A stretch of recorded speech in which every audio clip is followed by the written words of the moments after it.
Good morning, everyone. Today is going to be a review on how to solve for volume of a regular shape object, as well as how to solve for density.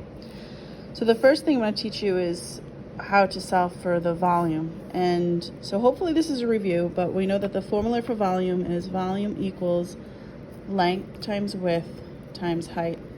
So if you have a three-dimensional object, and say we have a length of 3 centimeters, a height of 3 centimeters, and a width of 3 centimeters, we can find how much space the object takes up by calculating its volume. So the first thing we'll do is always write down the formula.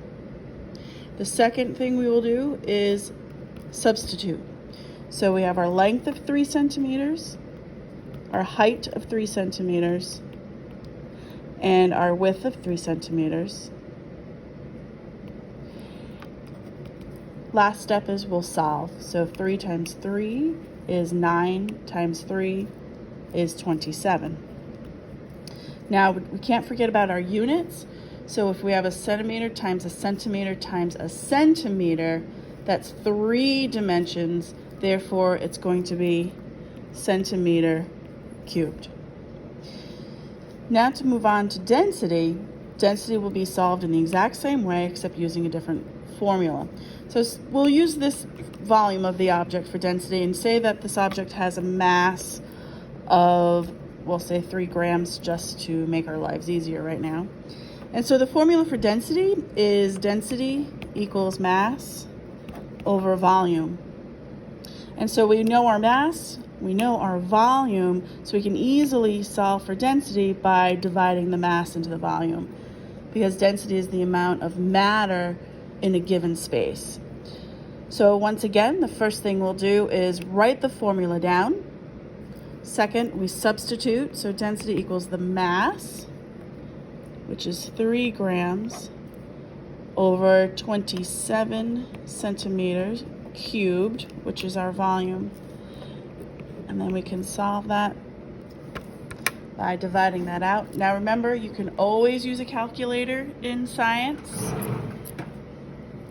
So we have, remember the numerator always goes first in the calculator. So we have 3 divided by 27.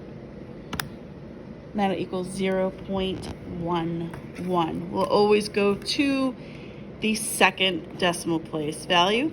Now we were able to divide out our numbers, but because the gram and the cubic centimeter are not like units, you can't do anything with them.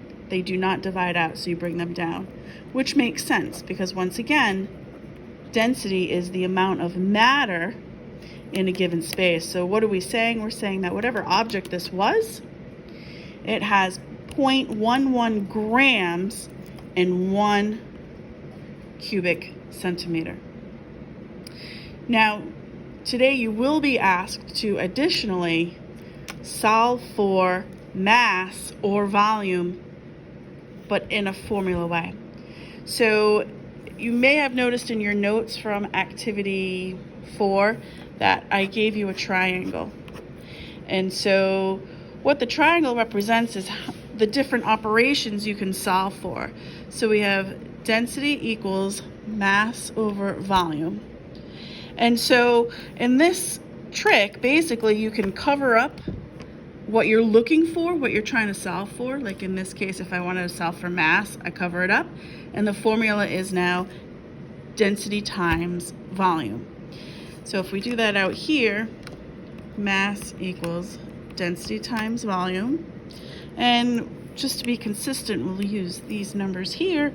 So mass equals density, which is 0.11 grams per cubic centimeter, times the volume, which we have up here is 27 cubic centimeters. So mass equals 0.1 grams per cubic centimeter times 27 cubic centimeters, which would be, check it over